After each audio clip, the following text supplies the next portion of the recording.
This is my story. It's about Toyota of Knoxville dealership.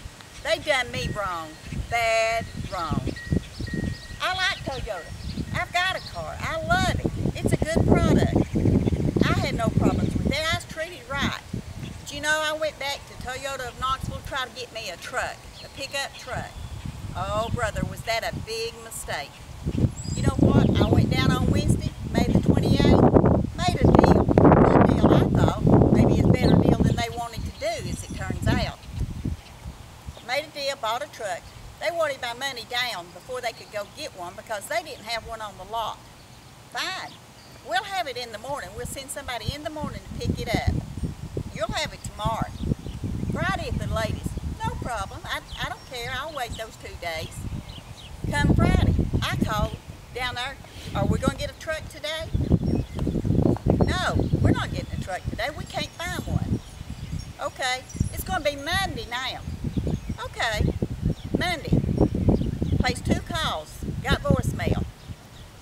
Monday night, I got a call, but I couldn't answer because I was in a situation I couldn't answer the phone.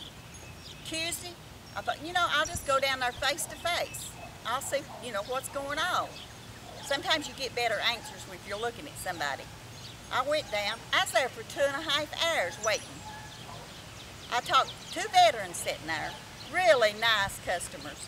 They were telling me about this great friendship that they had, 45 years, how they trusted each other, could count on each other, depended on each other, how nice that was. I'm sitting there and I'm thinking, I talked to the salesman, well, not at that point, take that back. Talked to the secretary of the owner. Doug White wasn't available, couldn't talk to him, but his secretary come out and talked. Then she brings over the sales manager, Todd. I don't remember his last name. We're talking, he says, I tell him how important it is. If you get good service, you spread that word. If you get bad service, you spread that word. I wasn't mad, I wasn't upset, I was waiting on the truck. They had my money since last Wednesday. They cashed the check Thursday morning. It cleared the bank, they had my money. I had nothing. I'm thinking, you know, these 2 vets sitting there have the trust and the dependability of people. Now I'm thinking, why should I be the one trying to get them to find me a truck? They should have already had it. Maybe this is not the place for me.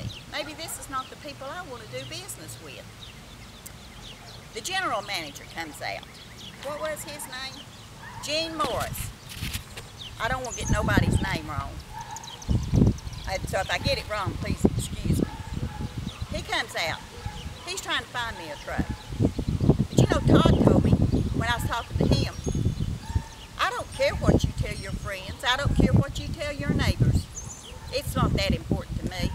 Well, I'm sitting there thinking that's probably a lie, but maybe you do feel that way. As it turns out, I think he probably does. But I'm thinking, I don't know if I want to go through this or not. Then Gene Morris, the general manager, he finally does come out. He says, I think we found you a truck in Kentucky. We're trying to work the details out. Okay, I'm thinking about that trust. About that handshake we used to do. Didn't even have to have a contract. You didn't have to have money down for a week or a week and a half before you ever got anything done. I tell Gene Morris, I said, you know, just give me my money and I'll go somewhere else and I'll trade with somebody else. No problem. I wasn't mad. I wasn't really all that upset. Willing to just go on my way. He says, yeah, I'll give you your money. He goes in the back, comes back out there, calls me in a little room by myself so nobody else hears. He says, you're not getting your money. We can't, it's our policy. You know, those policies are really important to those big business people. Sometimes our policies, our handshake, or our heart, or our feelings, or our trust, or respect. No, they've got a policy. They can't give me my money that they've had since last week. That's when I got mad. Probably shouldn't have, because it's really been a rough road since. But that's why I'm here. That's why I'm telling you my story. He didn't give me no money. I come home, and I called corporate. I talk to a George on the phone, get a case number. He tells me I need to go talk to Carl Hurst. He's the HR person.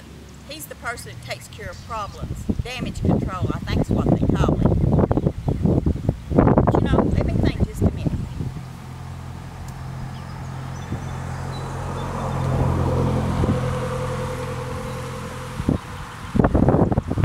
Neighbors go by, I have to wave.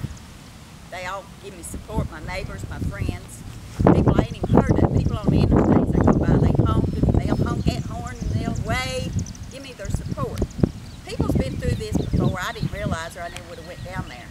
One customer, you know, he tried to buy a nice truck, expensive truck. When he went back, they went up on the price. He had to go someplace else, but he got him one. Another one had because he's a woman, she didn't get treated right either. Well, I'm an old gray-headed woman, and I didn't get treated right. I'm on Social Security. But back to my money. He said, no, you're not getting it. So I'll go back, try to get my money. Carl Hurst, the damage control guy, he comes out. He didn't introduce himself. I seen his name on his shirt. I told your husband, you're not getting your money for 10 days. That's our policy, and you'll get it in 10 days. You know, I could have been out shopping getting me one from another dealer in 10 days. But though they still got my money, still have it. That was May the 28th. That was on a Wednesday, I believe.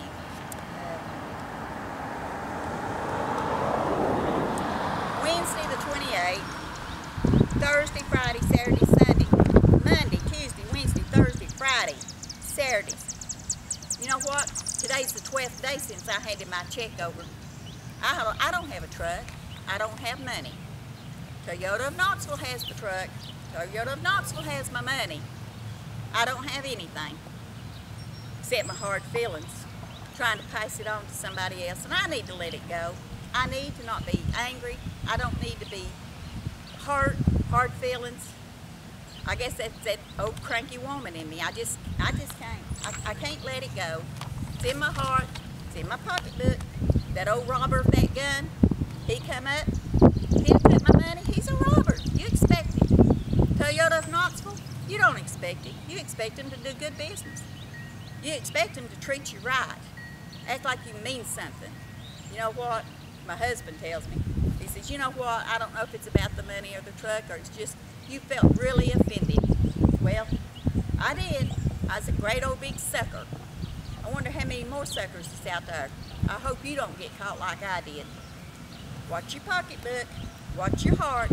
Stay away from Toyota of Knoxville, because they will do you wrong. That's my new slogan. You know, that'd be a good song if anybody knew how to write a good song. Toyota of Knoxville did me wrong.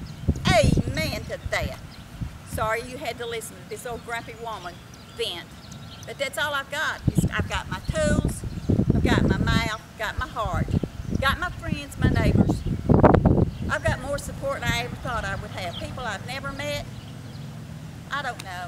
I guess I have got something out of this after all. I'm sure they've not lost anything. They've got a big, nice building, a big business. They needed my $5,000 more than I needed it. Well, maybe I'll get it next week. But you know what? Even after I get my money, it don't make my hard feelings go away. It don't make that hurt and that pain and that anger go away. It's eased. I'm not mad, not anymore, but I am hurt. I am offended. I'm just an old woman. But you know what, old women? We still got a little bit of fight in us. And if you don't use it and don't do something about it, you might lose that. Thank you for listening to me. Good luck to you all out there.